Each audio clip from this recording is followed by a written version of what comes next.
ठीक है। Good afternoon student, ये जो आपको डीपीपी मिला है उसका सॉल्यूशन है। क्वेश्चन में दिया हुआ है कि the angle of projection for a projectile to have same horizontal range and maximum height. अब आप देख सकते हैं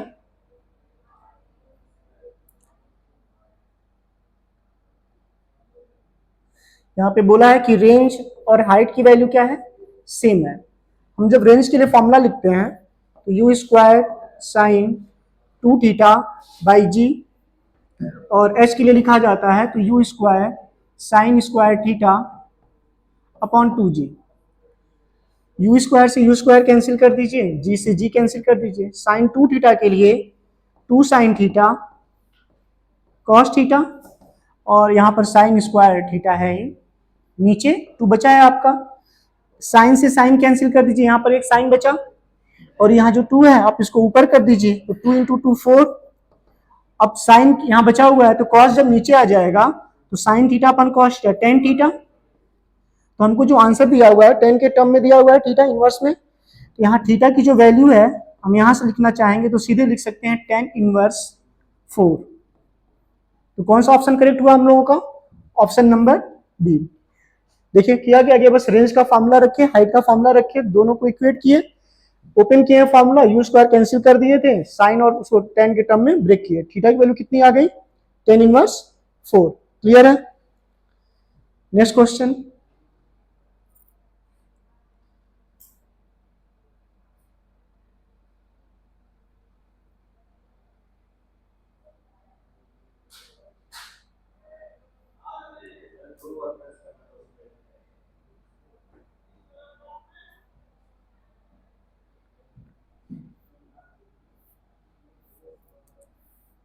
देखिए ये नेक्स्ट क्वेश्चन दिया हुआ है, the maximum height reach by a projectile is 64 if the initial velocity is half the new maximum height of the projectile is।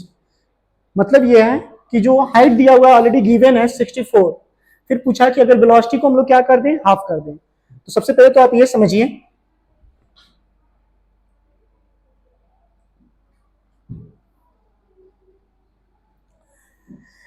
Height के लिए लिखा जाएगा you square sine square theta upon 2g। तो जो h है वो directly proportional है किसके, यू स्क्वायर के। अगर इस कॉन्सेप्ट का यूज करें तो क्या हम लिख सकते हैं h1 अपॉन h2, यहां से लिख सकते हैं यू स्क्वायर अपॉन दूसरे वाले के लिए हाफ दिया हुआ है u बाई 2 का स्क्वायर लिखा जा सकता है। तो आप देख सकते हैं ये हो जाएगा हम लोगों का यू स्क्वायर, और ये यू स्क्वायर बाई 4। h1 की जगह पर यहां पर लिख दीजिए 64, और h2 फाइंड ही करना है तो यू स्क्वायर से यू स्क्वायर कैंसिल, 4 कहां चला गया ऊपर। अगर 4 को ऊपर ले जाएं तो इस 4 से सीधे इसको कैंसिल कर सकते हैं हम लोग, तो 16 टाइम हो जाएगा। तो h2 की वैल्यू कितनी हो गई 16 मीटर। एक बार फिर से ध्यान दीजिए, क्वेश्चन में क्या था कि कहा है कि maximum height reach by projectile is 64। तो हमने h के लिए फॉर्मूला रखा, हमको पता है कि वेलोसिटी के क्या है, डायरेक्टली प्रोपोर्शनल है एंगल, और इससे कोई यहाँ मतलब नहीं है। तो हमने क्या किया h1 अपॉन h2 रखा, यू स्क्वायर इस कॉन्सेप्ट का यूज किए, और दूसरे वाले में कहा था कि वेलोसिटी क्या है, हाफ है, तो मैंने वहां पर क्या लिख दिया u बाई 2 रखे, ओपन किए, यू स्क्वायर से यू स्क्वायर कैंसिल, 4 था, 4 जब ऊपर आ जाएगा न्यूमरेटर में तो उस 4 से 64 कैंसिल, तो 16 टाइम में, तो सीधे h2 की वैल्यू कितनी आ गई 16 मीटर। इसका मतलब जो यहाँ पर आंसर आएगा वो कितना आ जाएगा 16 मीटर। डन है।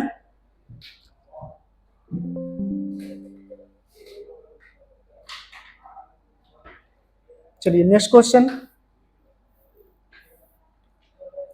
देखिए, कह रहा है a ball rolls off the top of stairway with horizontal velocity u। The step are 0.1 metre high and 0.1 metre wide. The minimum velocity u with which that ball just hit the step 5 of the stairway will be root x metre per second, where x, तो आपको x की value बतानी है। पहले तो आप इसका मतलब समझिए, जैसे अगर मान लीजिए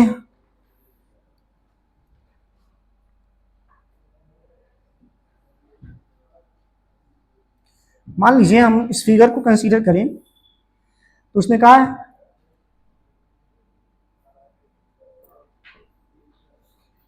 1 स्टेप, 2 स्टेप, 3 स्टेप, 4 स्टेप। जैसे ही हम आगे बढ़े, ये हो गया 5 स्टेप, ये वाली बात। तो यहाँ पे जैसे ये लेंथ दिया हुआ है, यहाँ से यहाँ तक का 0.1 ये है, और ये दिया हुआ है 0.1।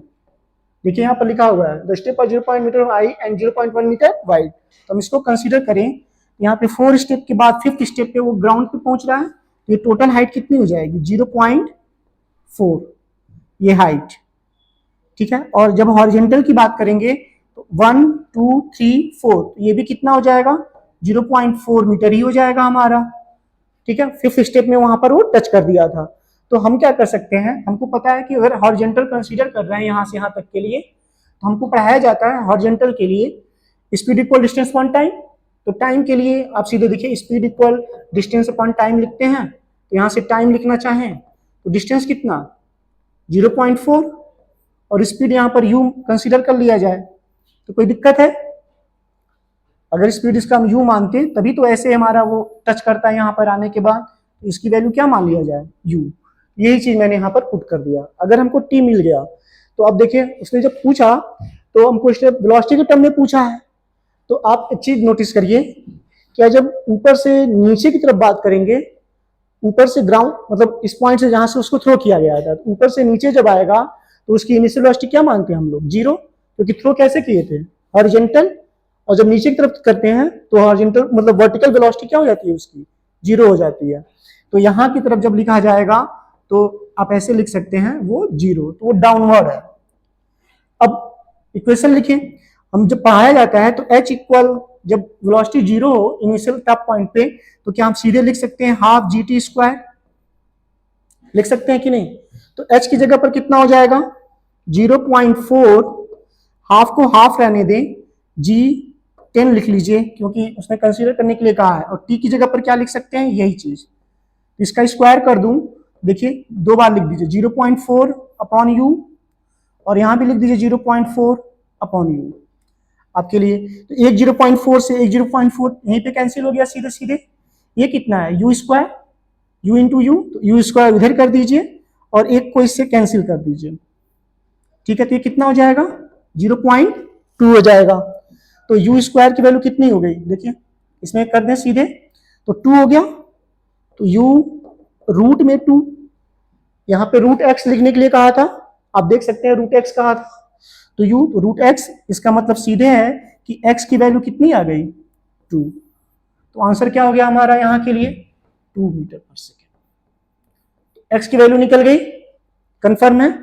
सुन लीजिए एक बार फिर से, ऊपर से ड्रॉप जब किया जाता है, ये लाइन इंपॉर्टेंट है, हमने कैसे थ्रो किया था हॉरिजॉन्टली, जब हॉरिजॉन्टली थ्रो करते हैं तो जब डाउनवर्ड वाली वेलोसिटी की बात किया जाता है तो उसको क्या मान लिया जाता है 0, ये याद रखना है इसमें, ठीक है। चलिए नेक्स्ट क्वेश्चन,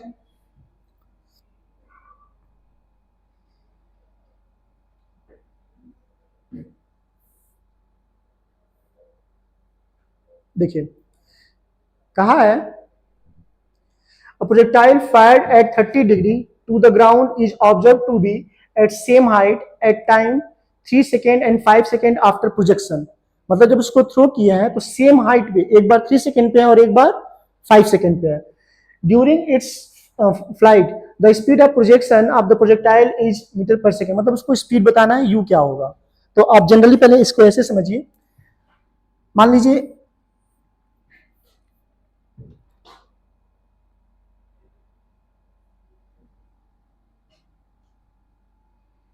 देखिए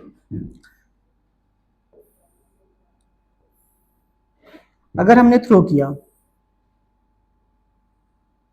यहां देखिए जब थ्रो कर रहे हैं तो ये t1 मान लीजिए 3 सेकेंड के लिए है, और ये t2 मान लीजिए 5 सेकेंड पे है। कितने सेकेंड पे है 5 सेकेंड पे। अब आप नोटिस कर सकते हैं कि यहां से यहाँ टोटल टाइम वाली बात की है, ठीक है।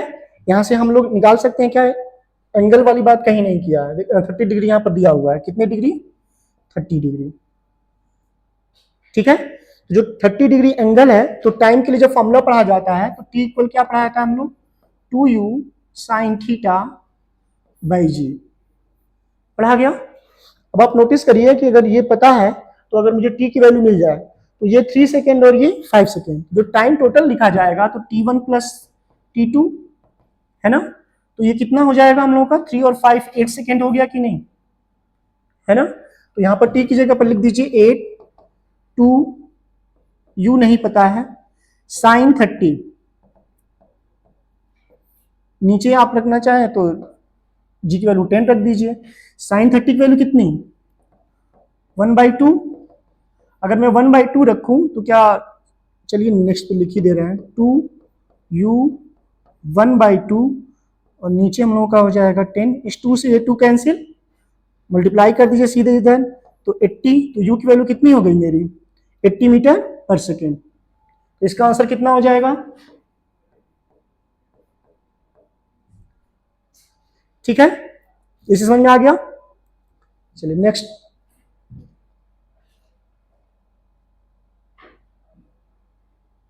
ठीक है, देखिए क्वेश्चन नंबर 5। क्वेश्चन नंबर 5 में कहा है कि projectile is projected eight 30 degree from horizontal with initial velocity 40। 30 degree project किया है, इनिशियल वेलोसिटी 40 दिया हुआ है। Velocity of projectile at T equal 2 second, जो वेलोसिटी चाहिए कितने पे चाहिए, टी इक्वल 2 सेकेंड पे, एंगल गिवन है और इनिशियल वेलोसिटी। तो आप करिए क्या, सबसे पहले टोटल टाइम चेक कर लिया जाए कितना है। तो जब टी इक्वल सॉल्व किया जाएगा, अब देखिए आप टी इक्वल लिखते हैं 2u sine theta by g, तो टी की जगह मतलब यू की जगह पर 40, साइन 30 की वैल्यू 1/2, जी की जगह पर 10 रख दीजिए, तो 2 से ये 2 कैंसिल और इससे ये, तो जो टी की वैल्यू आई कितनी आई 4। यही पॉइंट ध्यान देने वाला है, आप ध्यान देंगे तो टी इक्वल 2 पे पूछा, इसका सीधा मतलब क्या हुआ कि जब टोटल टाइम 4 है तो आपको ये फिगर समझना पड़ेगा, यहां से यहां तक का टाइम 4, यानी टी इक्वल 2 सेकेंड पे वो कहां पर है, मैक्सिमम हाइट पे, और मैक्सिमम हाइट पे जो स्पीड होता है वो कितना होता है, यू कॉस थीटा, यानी इस टाइम पे वो स्पीड पूछे हैं टी इक्वल 2 पे, तो यू की जगह पर 40 और कॉस 30 की वैल्यू जो लिखी जाएगी √3/2, तो इससे ये कैंसिल, तो ये 20, यानी जो आंसर आ गया कितना आ गया 20√3। क्यों, क्योंकि कॉस 30 की वैल्यू कितनी होती है √3/2, डायरेक्ट रख दिए, यहाँ पर सॉल्व किए तो कौन सा करेक्ट है, फर्स्ट वाला, डन है। चलिए नेक्स्ट क्वेश्चन,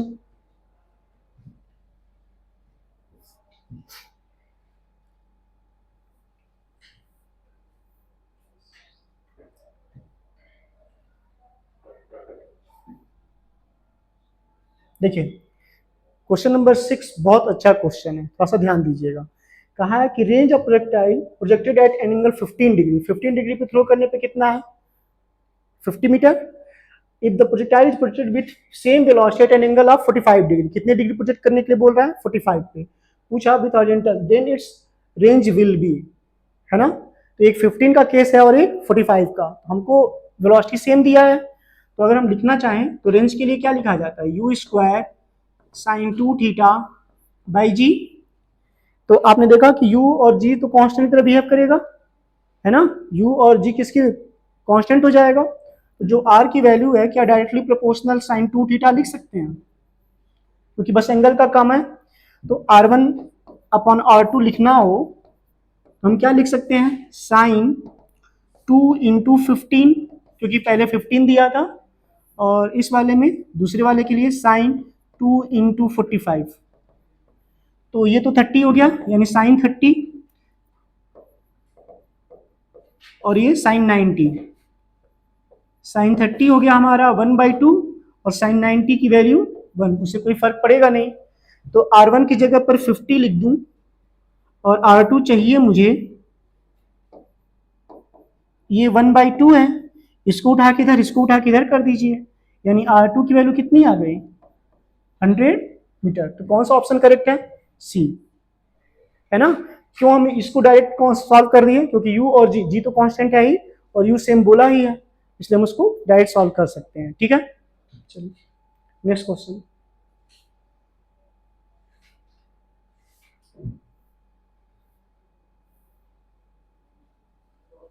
देखिए क्वेश्चन नंबर 7, बहुत आराम से, इसमें कुछ है नहीं, एकदम समझ लीजिए, बस फार्मूले बेस्ड है, आप बस सुन लेंगे तब भी हो जाएगा। क्या बोला, क्या है कि two projectile are projected 30 and 60 with horizontal with same speed, the ratio of maximum height attain by the two projectiles.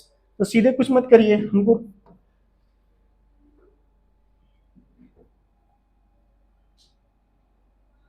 यहाँ देखिए, अगर मैं डायरेक्ट सॉल्व कर दूं, h1/h2 लिख दूं तो कोई बुराई है हाइट के केस में, ठीक है। तो देखिए डायरेक्ट सॉल्व कर दें तो 2g तो कांस्टेंट की तरह काम करेगा, लिखने की जरूरत है ही नहीं। यू स्क्वायर हाइट के टर्म है तो साइन स्क्वायर थीटा, चलिए लिख ही दे रहे हैं, ठीक है, सेम दिया था। दूसरे इसको थीटा 1 कर दीजिए, इसके लिए भी लिख दीजिए you square sine square theta 2, नीचे 2g, इससे ये कैंसिल, इससे ये कैंसिल, है ना। अब ध्यान दीजिएगा क्या दिया हुआ है, 30 डिग्री, कितना 30, तो साइन 30 की वैल्यू कितनी 1/2, उसका स्क्वायर कर देंगे तो कितना हो जाएगा 1/4, कर सकते हैं। फिर दूसरे वाले में देखिए कितना दिया हुआ है 60, तो √3/2 स्क्वायर करेंगे तो √3 का 3 हो जाएगा और 2 का 4 हो जाएगा, है ना। देखिए इससे ये कैंसिल, तो कितना आंसर आ गया 1/3, यानी 1:3। तो कौन सा ऑप्शन करेक्ट है मेरा, सी। डन है, इजी है ना। देखिए बस फार्मूले पे रखे हैं, यू स्क्वायर कॉन्स्टेंट ही है, 2g कॉन्स्टेंट होता ही है, उसमें कोई दिक्कत नहीं, फॉर्मूले पे रख के डायरेक्ट सॉल्व कर दिए। साइन 30 1/2 का स्क्वायर किए 1/4, साइन 60 आएगा यहाँ पर, थीटा 2 की जगह पर 60 दिया था, तो √3/2, तो √3 का 3 हो जाएगा 4, सॉल्व कर दिया, आंसर है, ठीक है। Next question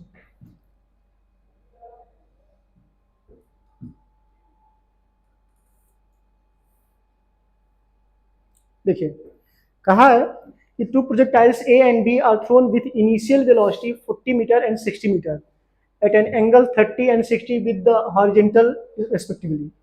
The ratio of their range respectively will be, मतलब क्या होगा आपका रेंज, ठीक है। दो प्रोजेक्टाइल है ए और बी, ए 40 दिया हुआ है 60, और एक 30 और 60। The ratio of their range, range का रेशियो पूछा है, रेंज का क्या पूछा, रेशियो, ठीक है। चलिए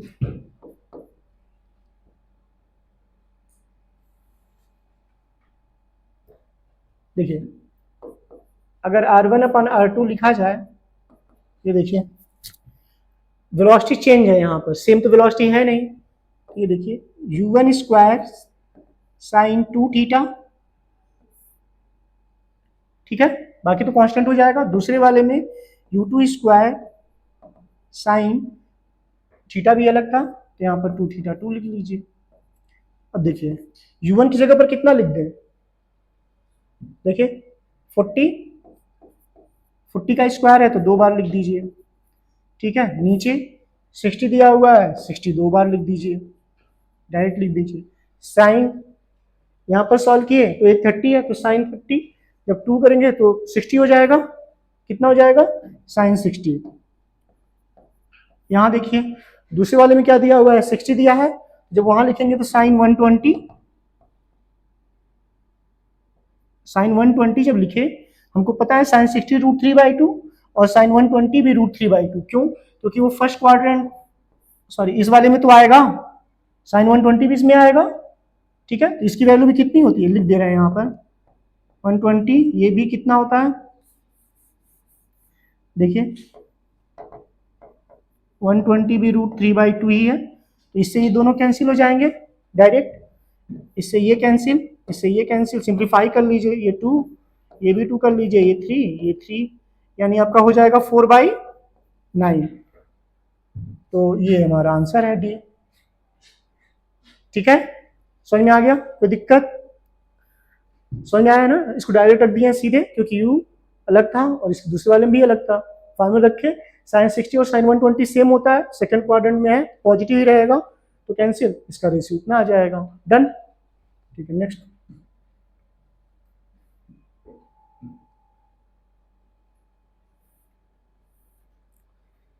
ये क्वेश्चन आपके लिए बहुत बढ़िया है, ध्यान दीजिए।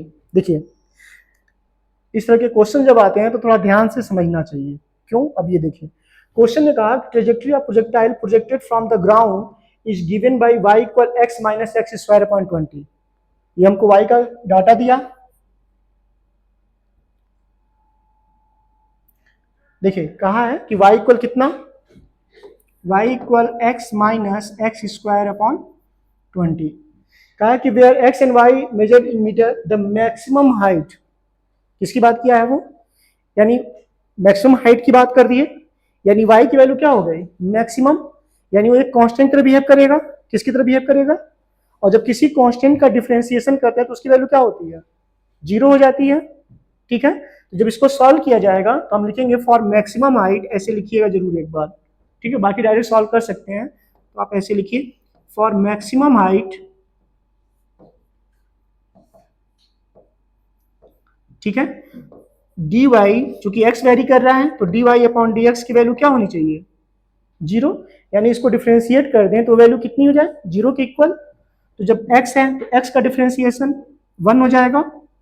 ठीक है, इसका डिफ्रेंशिएशन करेंगे तो माइनस 2x, क्योंकि 2 सीधे इधर और 20 तो कांस्टेंट ही है, ये वैल्यू कितनी है, जीरो, उड़ा के उधर कर दीजिए। तो आप देख सकते हैं 2x अपॉन 20, यहीं पे चाहे तो इसको 10 कर दें, चाहे यहाँ पे कर लीजिए, उससे कोई फर्क नहीं है, 10 इक्वल 1।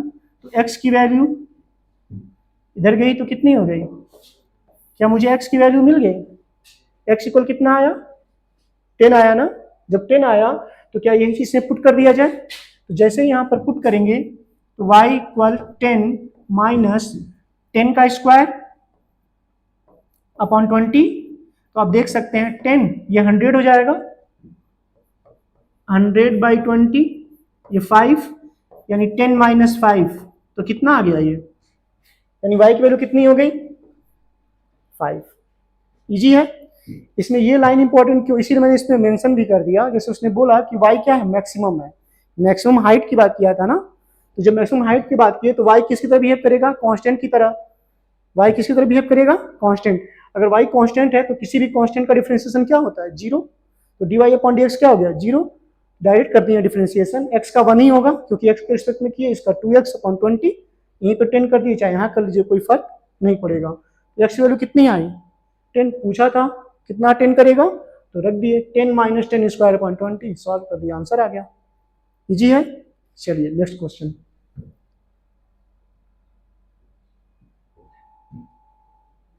देखिए, हाँ ये देखिए एसेशन रीजन, ये सिर्फ कॉन्सेप्चुअल है, बाकी इसमें कुछ है नहीं, बहुत इजी क्वेश्चन है, डराने के लिए दिए हैं, डराना क्या है, जो समझते हैं उसके लिए कुछ भी नहीं है। क्यों, कहा है कि given below two statement one, ये तो आप जानते हैं एसेशन में क्या होता है, पहले ऑप्शन पढ़ लिया जाए सीधे। देखिए कहा है कि when a body is projected at an angle 45 it's range is maximum. हम सबको पढ़ाया जाता है कि जब 45 होता है तो रेंज मैक्सिमम है, ट्रू है वो। दूसरा, for maximum range the value of sine 2 theta should be equal to 1। तो आपको पता है कि साइन 2 थीटा लिखा है ना यहाँ पर, ये चीज इंपॉर्टेंट है यहाँ पर। देखिए अगर साइन 2 थीटा लिखा,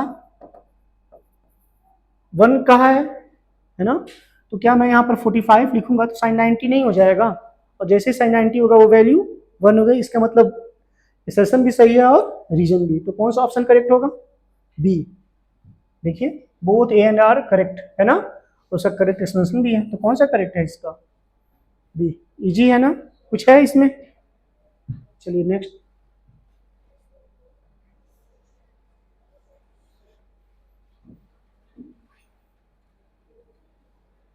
अब देखिए कह रहा है the initial speed of a projectile fired from ground is you.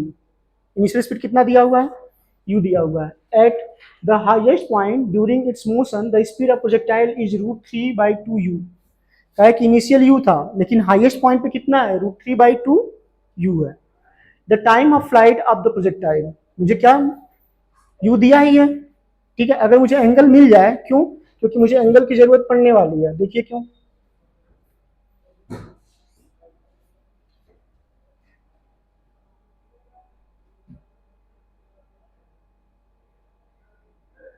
देखिए क्यों जरूरत पड़ने वाली है एंगल का, समझिए। टी के लिए फॉर्मूला क्या लिखा जाता है, t equal 2u sine theta by g लिखेंगे। तो मुझे अगर एंगल मिल जाए, बाकी तो हमारा उसी के टर्म में दिया ही है, तो ये लाइन इंपॉर्टेंट है। कहा है कि मैक्सिमम हाइट पे जब हम थ्रो करते हैं, ये रहा मैक्सिमम हाइट, तो यहाँ पर कितना होता है, यू कॉस थीटा, यही तो होता है ना। तो यू कॉस थीटा ये किसके इक्वल था बेसिकली, इस वाले के लिए। तो अगर मैं रख के सॉल्व कर दूं इसी को यहीं पर, ये कितना दिया हुआ है, √3/2u। क्या u से u कैंसिल कर दूं, तो cos थीटा √3/2 है। इसका मतलब ये बेसिकली कितना है, cos 30, यानी थीटा की वैल्यू कितनी है मेरे पास, थीटा की वैल्यू कितनी है, 30 है। अब यहीं पे आप पुट कर दीजिए सीधे, देखिए 2u रहने दीजिए, sin 30/g। अब डायरेक्ट लिख सकते हैं 2u 1/2g। इससे ये कैंसिल, कितना हो गया, u/g। तो कौन सा करेक्ट है मेरा, ऑप्शन बी। आसान था, ध्यान क्या देना था, क्योंकि उसने बोला था मैक्सिमम हाइट पे स्पीड इतना दे रखा है, इस नाते बस उसको सॉल्व किया गया, इजी था, कोई बड़ी बात नहीं है। ठीक है, समझ गए ना। चलिए नेक्स्ट।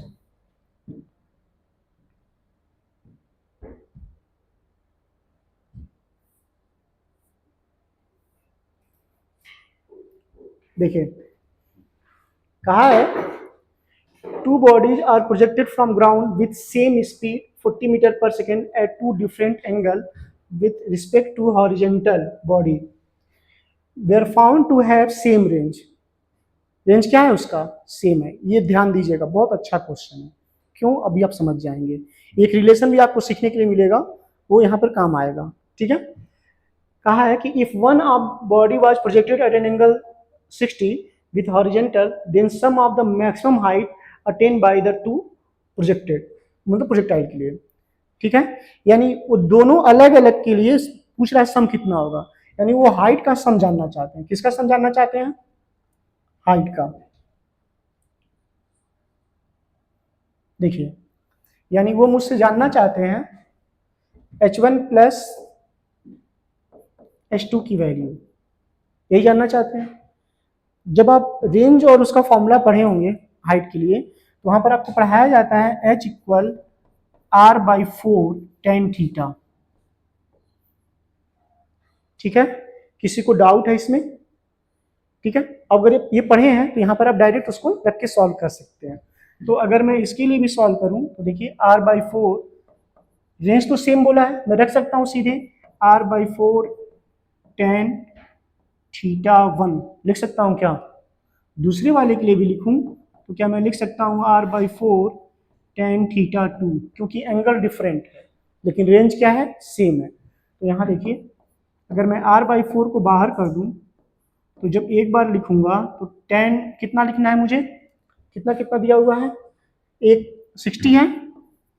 अगर रेंज सेम था तो दोनों का सम 90 होना चाहिए। तो जाहिर सी बात है कि अगर एक 60 है तो दूसरा वाला क्या होगा, 30 होगा। कोई दिक्कत, तो यहाँ पर मैं डायरेक्ट लिख सकता हूँ ना tan 30, है ना। अब r/4 tan 60 कितना, √3, और ये कितना 1/√3 लिख सकते हैं।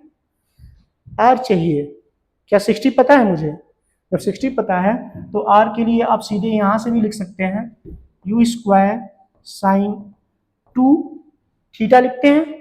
तो थीटा की जगह पर क्या लिख दूं, 60। ये देखिए,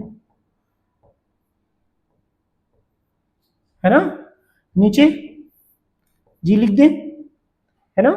तो आप बताइए, यहाँ पर जब रख के सॉल्व किया जाए, u की वैल्यू कितनी है 40, u की वैल्यू कितनी है 40। तो यहाँ पर जब सॉल्व करूंगा तो 40 × 40 हो जाएगा, क्लियर है।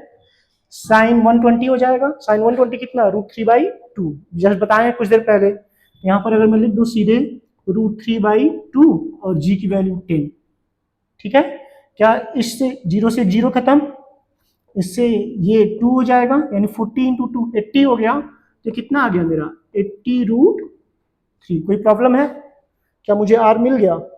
जब r मिल गया तो r की जगह पर क्या लिख दूं, 80√3/4 ब्रैकेट में √3 + 1/√3। इससे इसको कैंसिल कर दीजिए, कितना हो गया ये 20। क्या जब 20 √3 अंदर आएगा, अब ध्यान दीजिएगा इस लाइन पे, बहुत इंपॉर्टेंट है। 20√3 इंटू √3, यानी 20 × 3 हो जाएगा पक्का। देखिए 20√3 और इस √3 के साथ मल्टीप्लाई करेंगे तो क्या 20 × 3 हो गया, कोई प्रॉब्लम है क्या? प्लस 1/√3 है तो 20√3 इंटू 1/√3, तो √3 से √3 कैंसिल, ये कितना हो गया 20, यानी ये हो गया 60 और ये हो गया 20, तो कितना हो गया आंसर 80। आ गया कि नहीं? यहाँ पर बस डायरेक्ट किए क्या है, बस डायरेक्ट मल्टीप्लाई तो किए। डन है। 20√3 इंटू √3, 20 × 3 हो जाएगा, अंदर आएगा तो इस √3 से ये √3 कैंसिल, तो 20 सीधे 80 मीटर। डन। अच्छा क्वेश्चन था, समझे है ना कैसे अप्लाई हुआ है। जो इंपॉर्टेंट काम है वो इसका है, आप इसको इंपॉर्टेंट करके हर हाल में इसको नोट कर लीजिएगा। अगर आर और एच का रिलेशन आता है सीधे तो इसको जरूर नोट करिए, ठीक है? क्लियर है ना? क्योंकि रेंज सेम था, हमने डायरेक्ट h1 + h2 रखा। हमने देखा कि अगर दोनों का रेंज सेम है तो एक 60 और दूसरा क्या होगा 30, सॉल्व कर दिए। डन। चलिए नेक्स्ट।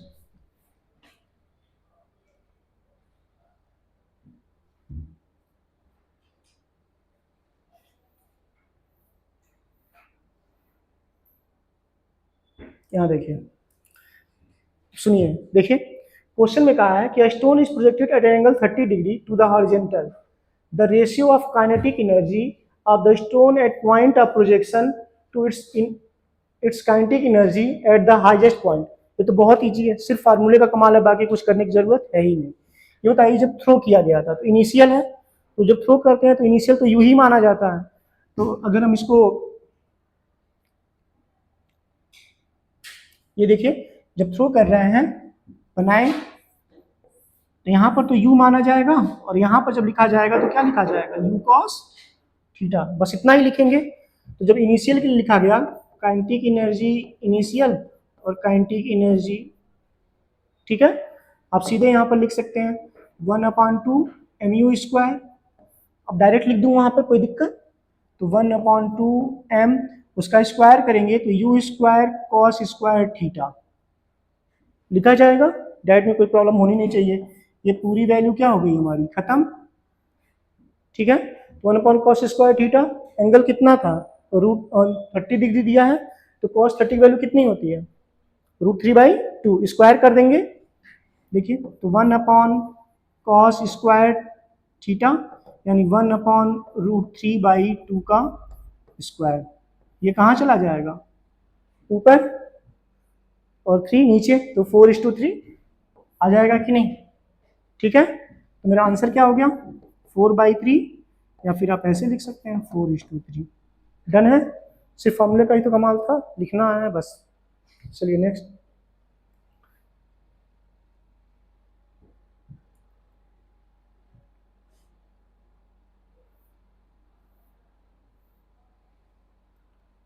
देखिए इसमें भी कुछ नहीं है, ध्यान दीजिएगा। क्वेश्चन में कहा है कि two object are projected with same velocity u, however at different angle alpha and beta with horizontal alpha plus beta 90 degree, ठीक है। the ratio of horizontal range of first object and second object will be, ठीक है। क्या बोला, देखिए two object are projected with same velocity, velocity same है, however at different angle alpha and beta horizontal if alpha plus beta कितना degree है 90 degree, जाहिर सी बात है कि वही रहने वाला। Ratio of horizontal range of first object to the second object, ठीक है। अब हम अगर दिया हुआ अल्फा प्लस बीटा एक 90 और दूसरा, ठीक, उसके टर्म में आपको पढ़ाया गया होगा सीधे, हम लोग जानते हैं कि 1:1, याद है ना, कि करके दिखाना पड़ेगा, हो जाएगा, ठीक है। यहां देखिए अगर हम लोग लिखते हैं,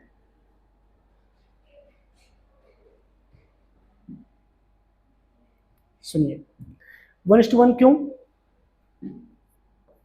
अगर हम R1 लिख रहे हैं u² साइन सब कुछ सेम है तो साइन 2 थीटा लिखे, नीचे जी वाली बात कर दें, इसको θ1 कर दीजिए, या फिर आप ऐसे लिख दीजिए R directly proportional sine 2 theta, हुआ, ठीक है। अभी कुछ देर पहले हम लोग u² और g तो कांस्टेंट है, तो हम अगर इस चीज को यूज कर रहे हैं तो आप देखिए इसको ऐसे लिख सकते हैं क्या, जैसे अभी हमने लिखा था, एक को लिखा था थीटा 1 मान लीजिए आपका 30 है। कितना है?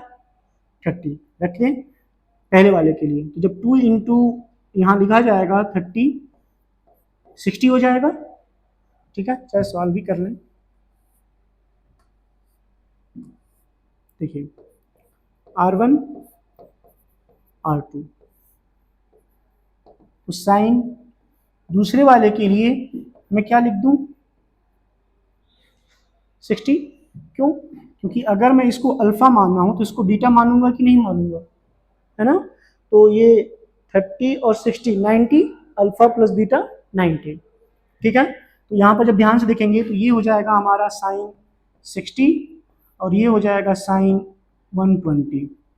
या दोनों के लिए √3/2 √3/2 कैंसिल, तो कितना आया, है ना? इसीलिए इसको डायरेक्ट याद रखिए कि अगर दो का सम 90 है तो हमारा कितना रेंज आएगा? 1:1 आएगा। डन है? चलिए नेक्स्ट।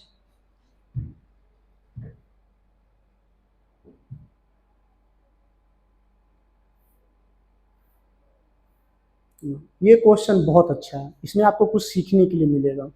ठीक है, देखिए क्या सीखने के लिए मिलेगा।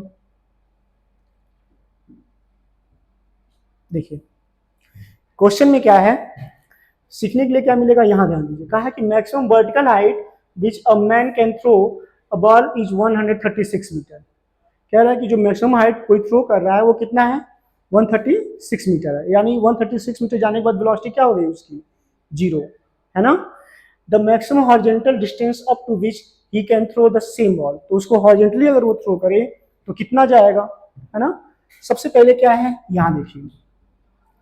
देखिए अगर उसने ऐसे थ्रो किया है तो यहाँ पर आने के बाद उसकी वेलोसिटी 0 है। इनिशियल वेलोसिटी हमको मिलना चाहिए। यहाँ पर जो उसकी इनिशियल वेलोसिटी उसको u मान लूँ क्या मैं, है ना? जब नीचे से ऊपर के लिए इक्वेशन लिखा जाता है तो v square equal u square minus 2gh लिख सकते हैं। ये वैल्यू क्या हो गई मेरी? 0 हो गई। तो जब यहाँ पर रखे तो u स्क्वायर माइनस 2gh यहाँ सीधे निकाल सकते हैं। u स्क्वायर की वैल्यू कितनी हो गई मेरी? 2gh, है कि नहीं? जब u स्क्वायर 2gh क्या मुझे मिल गया, और हमसे पूछा मैक्सिमम हॉरिजॉन्टल रेंज। तो जब r मैक्सिमम के लिए लिखा जाता है तो आपको पता होगा कि r मैक्स की जो वैल्यू लिखी जाती है वो u स्क्वायर अपॉन g लिखी जाती है। ठीक है, तो अगर ये लिखा जाएगा तो u स्क्वायर की जगह पर क्या लिख दूं? 2gh और नीचे g क्या g से g कैंसिल। यहाँ देखिए 2 और h की जगह पर 136, तो कितना आंसर हो गया? 272। यानी कौन सा करेक्ट है मेरा? समझ गए ना? तो अब इस तरह के क्वेश्चन आते हैं तो डायरेक्ट याद रखना सबसे बेस्ट होता है। ठीक है, हमने क्या किया, थ्रो किया था तो दिमाग में चलना चाहिए कि पहले उसने क्या बोला वर्टिकली, तो नीचे से ऊपर थ्रो किए हैं तो v 0 है, तो क्या मुझे वहां से u मिल गया? अब चूंकि रेंज पूछा है तो मैक्सिमम, तो जब r मैक्स पढ़ाया जाता है तो u square by g, u square की वैल्यू रखिए, सॉल्व कर दिया, आंसर आ गया। क्या 10 सेकंड का भी क्वेश्चन है? तो समझने के बाद थोड़ा सा ईजी हो जाता है। डन, रिविजन कर लीजिएगा, कम से कम 2 बार सॉल्व करिएगा। ठीक है।